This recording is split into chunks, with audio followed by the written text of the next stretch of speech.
Agree weekly outlook में आपका स्वागत है। पूरे एग्री पैक की अगर बात करें तो काफी ज्यादा मोमेंटम के साथ हमने कुछ पैक देखे। जैसे कॉटन में हम देखें तो लाइफ टाइम हाई तो पहले हमने 150 सेंट देखा था, बट अब फिर से प्राइसेस $1 के ऊपर निकल चुका है। वहीं मसालों की अगर बात करें तो यहाँ पे हमने जबरदस्त तेजी मसालों में आते हुए देखी, जहाँ पे हल्दी करीबन 10% के करीब की तेजी दिखाई है।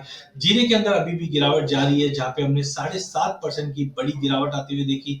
कोरिएंडर में हमने 3% की तेजी देखी है। वहीं कॉटन कॉम्प्लेक्स में डोमेस्टिक मार्केट में भी एमसेक कॉटन कैंडी 3.5% की तेजी के साथ ट्रेड किया। कॉटन सीड ऑयल केक में भी 2.5% की तेजी दिखाया है। आइए अब हम देखते हैं कि एक एक इंडिविजुअल कमोडिटी। सबसे पहले कैस्टर की अगर हम बात करें तो कैस्टर के प्राइजेस के अंदर हमने देखा है प्राइजेस सीमित दायरे में ट्रेड करता हुआ दिखाई दिया। सी के जो नए आंकलन आए, जहां पे 20 के ऊपर की क्रॉप बताई जा रही है, जिसके चलते प्राइजेस में दबाव बढ़ा है।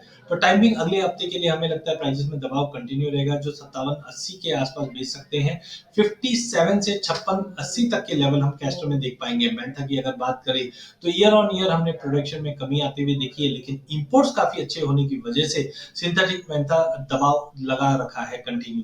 तो टाइमिंग प्राइजेस में वापस 905 906 तक का लेवल दिखा सकता है अगले एक हफ्ते में।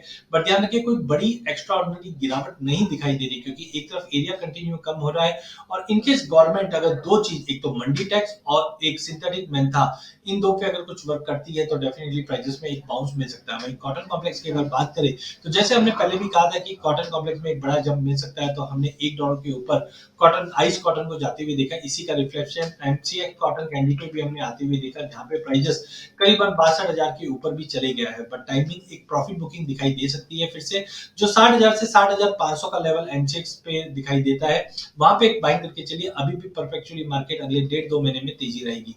कॉटन सीड ऑयल की एक उम्मीद के अनुसार प्राइसेस ने 2700 का लेवल टच कर गया था। एक प्रॉफिट बुकिंग है जो 2600-2620 तक का लेवल मिलता है, फिर से लेके चलिए। अगले हफ्ते 10 दिन के अंदर प्राइसेस या मिड मार्च तक 2750 तक का लेवल दिखा सकता है। गवार कॉम्प्लेक्स के अंदर अभी भी हम देख रहे हैं कि एक सीमित दायरे में मार्केट ट्रेड कर रहा है, जो 5200 से लेकर 5550 के बीच में मार्केट ट्रेड करता हुआ दिखाई देगा। वहीं गवार गम की अगर बात करें तो 10,100 से 10,600 के बीच में ही मार्केट मूव करेगा। कोई फ्रेश ट्रिगर नहीं होने की वजह से मार्केट दायरे में ट्रेड करते हुए दिखाई देंगे। जबकि मसाले के अंदर हमने जबरदस्त तेजी देखी है, हल्दी के अंदर करीबन 10% की तेजी। अब एक प्रॉफिट बुकिंग रहेगा तो 16,800 पे बेचिए, 16,000 का टारगेट रहेगा। जीरे के अंदर 24,000 से 26,000 के बीच में मूव करेगा। कोरिएंडर के अंदर भी 8,100 तक बेचिए, 7,850 का टेम्पररी वीकनेस मिलेगा। लेकिन हल्दी और धनिया, ये ध्यान रखिए क्रॉप साइज काफी कम है, जिसकी वजह से medium term to long term target positive करेंगे। बट इमीडिएट में अगर हम देखें तो थोड़ी बहुत गिरावट दोनों ही काउंटर में बन सकती है। धन्यवाद।